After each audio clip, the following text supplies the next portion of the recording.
What if, what if the absolute fastest way to travel to another star doesn't actually involve moving through space at all? Right, which sounds completely counterintuitive. Exactly. Yeah. Like, what if instead of building this massive spaceship, the ultimate form of cosmic travel looks more like sitting in your living room and, I don't know, editing the quantum code of the universe? It is a wild thought, yeah. It is. And so today, we're taking a deep dive into the absolute extreme edges of space-time physics.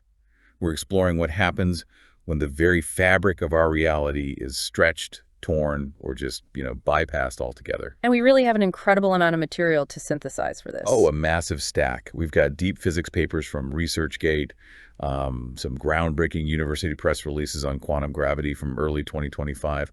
Plus, we're pulling from, like, deep in the weeds, Reddit AMAs from actual astrophysicists. Those are always fascinating. Yeah, they really get into it. Yeah. We've also got insights from Brian Greene's The Elegant Universe and this truly mind-bending lecture by Daniel Davis on warp drives and the multiverse. Which really shifts the whole paradigm. Because our mission today for you listening is to, well, decode these mind-bending concepts without getting totally bogged down in the heavy math and the jargon. Please, yes, spare us the equations. Exactly. We want to help you understand exactly what happens when the universe's speed limits and its geometry literally snap in half.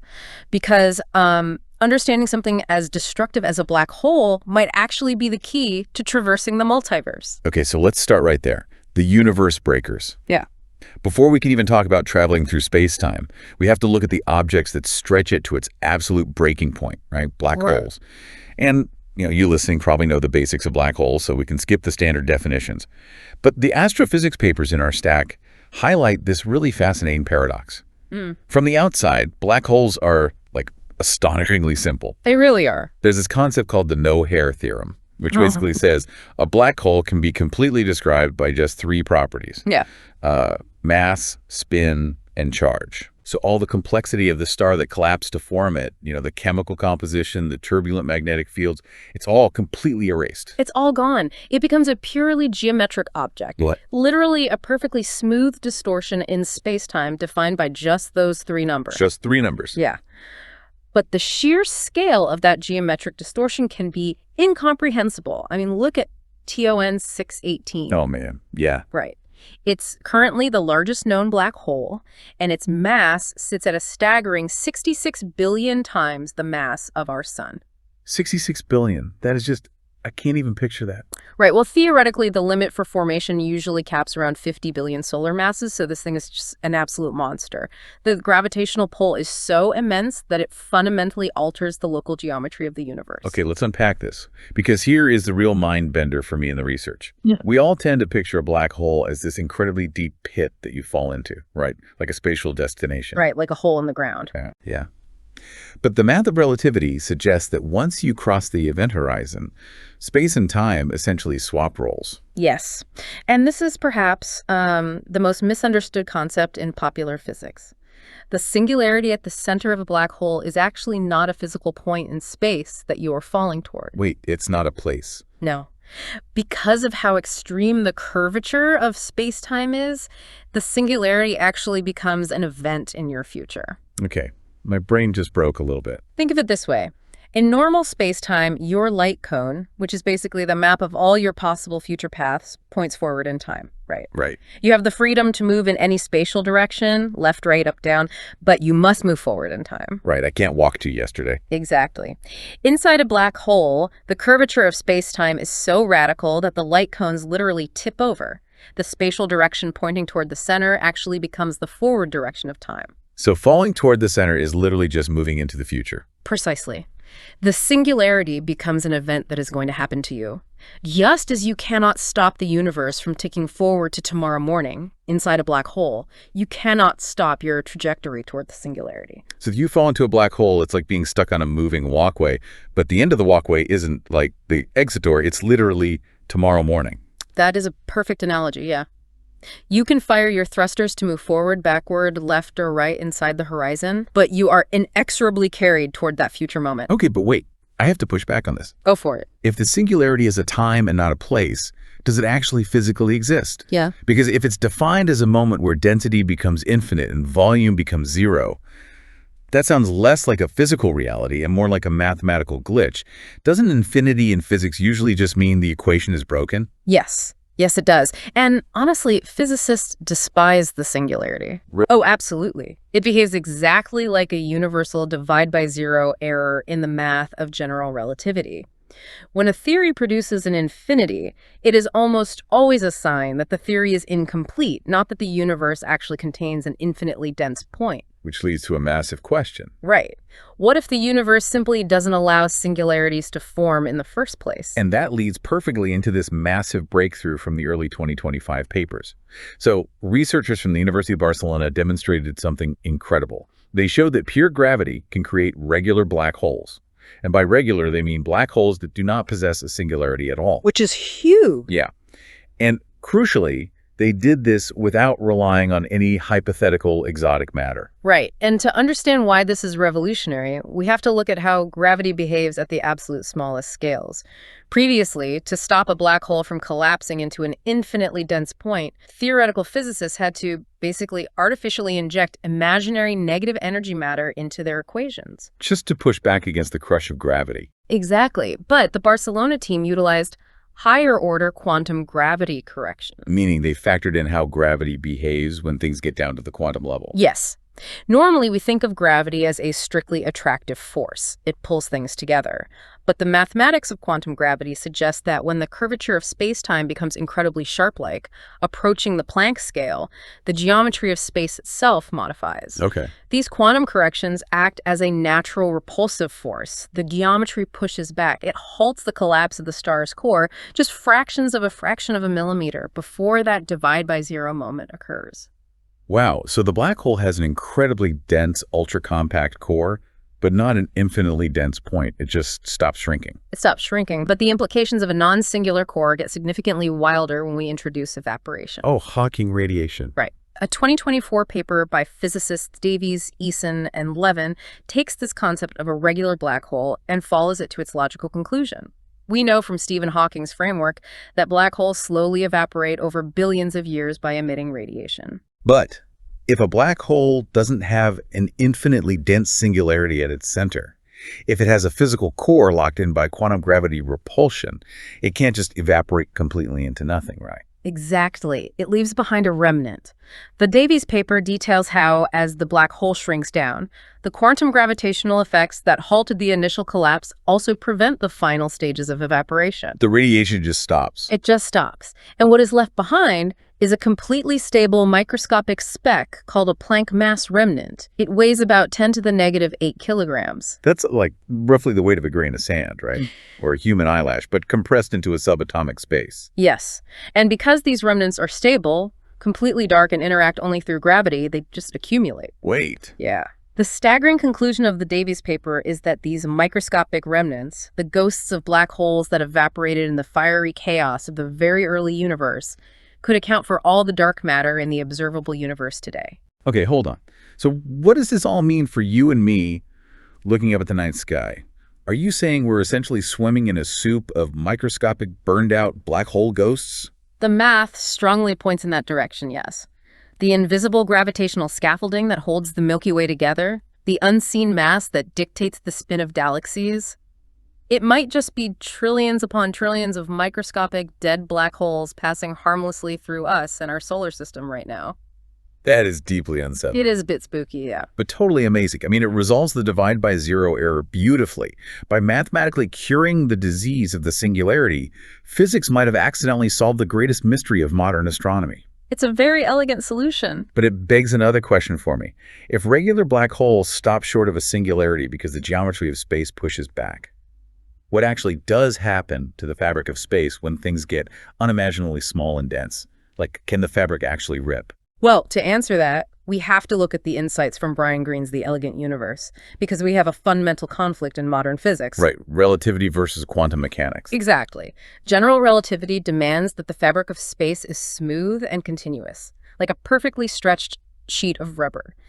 But quantum mechanics dictates that at the microscopic level, the universe is a violent, jittery mess of probability, a turbulent environment called quantum foam. The closer you zoom in, the less smooth it gets. It's like zooming in on a high-definition photograph until the smooth gradients break down into chaotic, blocky pixels. That's a great way to put it. Now, string theory, specifically M theory, attempts to reconcile this smooth versus blocky conflict by introducing 11 dimensions. Right. The extra spatial dimensions aren't huge, though. They are curled up into incredibly complex, microscopic, multidimensional shapes called Calabi-Yau spaces. And when physicists modeled the behavior of these Calabi-Yau spaces, they discovered that under certain extreme conditions, the fabric of space can actually tear. They call these events flop transitions or conifold transitions. But tearing space sounds like a cosmic catastrophe. If the fundamental geometry of reality rips open, shouldn't the infinite energy release just unravel the universe? It would. It absolutely would, if not for the fundamental nature of the strings themselves. The mathematics reveal a built-in defense mechanism. When a tear in the geometry is about to occur, an extended dimensional object called a three-brane wraps around the puncture. Okay, a brain. Yeah. Like a multidimensional membrane. Yes, think of it as a localized sheet of energy. As the tear begins to form, this three-brane tightly envelops the opening. It acts like a cosmic tourniquet. Oh, wow. The mass and energy of the wrapping brane perfectly neutralize the catastrophic infinite energy that would otherwise pour out of the tear. Okay, here's where it gets really interesting. The physics papers note that as this three-brane wraps around the tear, the energy configuration it sets up is mathematically identical to the gravitational field of a black hole. Yes, it is. But then the phase transition happens. As the Calabi-Yau shape shrinks down to a point, the massive black hole transforms into a massless photon. Which is just one of the most elegant syntheses in theoretical physics. It demonstrates that massive black holes and elementary particles like photons aren't completely different categories of objects. Right. They're just two different phases of the exact same underlying stringy material determined by the geometry of the dimensions curled up inside them. It's like watching an ice cube melt into water and evaporate into steam. But instead of water, we're watching a massive black hole melt and transition into a single flash of light. That is a much better way to conceptualize it. It is a change in geometric state. And this phase transition proves a vital point. The universe has built-in physical mechanisms to safely tear its own geometry, transition the energy, and stitch itself back together without destroying causality. Which brings up a wildly ambitious thought. If string theory allows the universe to safely tear and restitch itself to prevent infinite energy catastrophes, could we artificially trigger that same geometrical loophole to move a ship?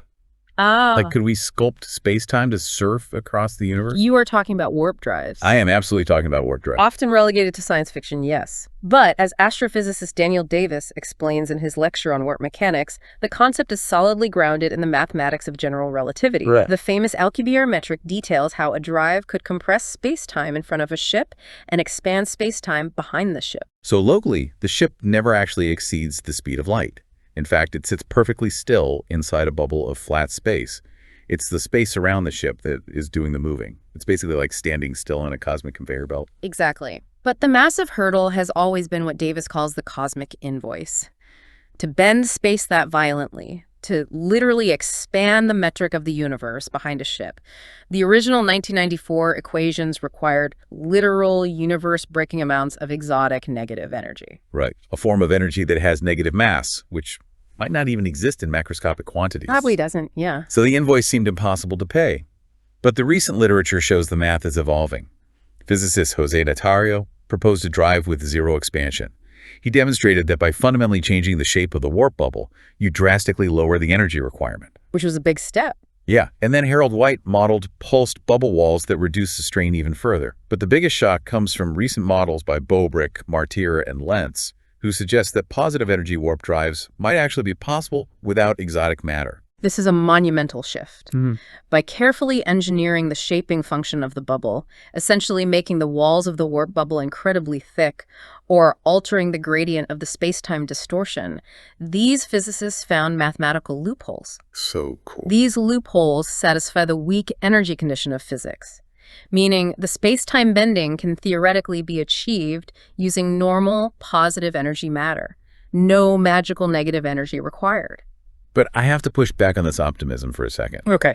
Even with positive energy and these clever shaping functions, the papers admit we're still talking about harnessing forces equivalent to the mass of entire stars, or at best, the mass of Jupiter, just to jump to Alpha Centauri. Isn't this just physicists playing with theoretical monopoly money? How does this ever become real for you and me?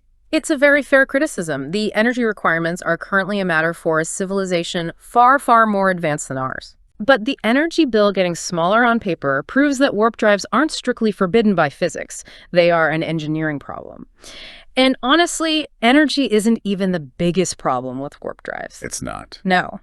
As Davis points out, if you actually manage to build a warp drive, even a perfectly efficient positive energy one, you immediately break a much bigger, much more dangerous rule. You break causality. Oh. Because in relativity, moving faster than light is not just going fast. It is mathematically indistinguishable from moving backward in time. Exactly. To understand why, you have to look at the relativity of simultaneity, because the speed of light is the absolute speed limit for causality. For cause and effect to propagate, moving faster than light means you outrun the information of an event. Right. If you travel faster than light in one reference frame, there is always another valid reference frame in the universe where your journey is seen as moving backward through time. And the lecture points to the rigorous work of physicist Barak Shoshani on this exact problem. His mathematical models show that superluminal warp drives inherently create what physicists call closed time-like curves. Yes. Meaning they are, by definition, time machines. Which introduces universe-breaking paradoxes, specifically the rest frame transition problem. Okay, what is that? Well, if you travel faster than light to a distant star system, turn around and warp back, the geometries of space-time dictate that you could arrive back at Earth before you ever left. Wow. You could theoretically destroy your own spaceship on the launch pad before you even get in it. Okay, so how does the universe solve a grandfather paradox like that? Does the energy buildup just destroy the warp bubble before it forms? The proposed solution is actually far stranger. It requires stepping out of pure relativity and bringing in Everettian quantum mechanics, which is better known as the many worlds interpretation. Oh, wow. To avoid a paradox, the universe doesn't stop you from traveling. Instead, the mathematics suggest it spills the contradiction into another timeline. Wait, how does a spaceship bending gravity force the universe to split timelines? It connects to a deeply fundamental concept in quantum gravity called the ER equals EPR conjecture. Okay. ER stands for Einstein-Rosen bridges, which are wormholes. EPR stands for Einstein-Podolsky-Rosen, which is the foundational paper defining quantum entanglement. Right. The conjecture, proposed by physicists like Juan Maldacena and Leonard Susskind, states that wormholes and quantum entanglement are the exact same geometric phenomena. Wait, quantum entanglement, where two particles act as a single system no matter how far apart they are, is physically just a microscopic wormhole connecting them. That is the core of the ER equals EPR concept. Yes, the fabric of spacetime isn't just an empty void. It is a tapestry woven out of the quantum entanglement of the vacuum. Okay. So a warp drive isn't just a fast spaceship. Because spacetime is built out of quantum entanglement, manipulating spacetime to the extreme degree required for a warp bubble means your ship is fundamentally functioning as an entanglement machine. So let me get this straight. Going faster than light breaks the causal chain of your current reality. Yeah.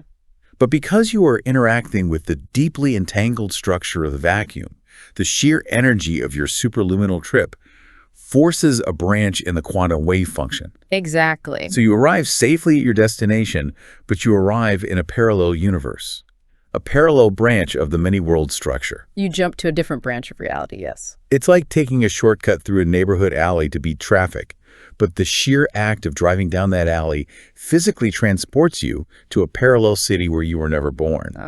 Warp drives are literally multiverse engines. They are. The synthesis of Everettian quantum mechanics and general relativity absolutely points to that conclusion. You do not violate causality in your original timeline because you effectively leave it. Yeah. The paradox is resolved by branching the geometry of the multiverse. My mind is officially blown. I mean, we started this deep dive exploring how a black hole singularity is actually an inescapable moment in time rather than a physical pit. We unpacked how the universe might use quantum gravity to delete its own divide-by-zero errors, leaving behind microscopic remnants that make up the dark matter in our galaxy. Yes. We looked at how string theory allows the multidimensional fabric of space to tear and stitch itself back together, turning gravity knots into pure photons. And we've just landed on the realization that building a warp drive isn't just about interstellar transport. It's a machine for navigating the multiverse.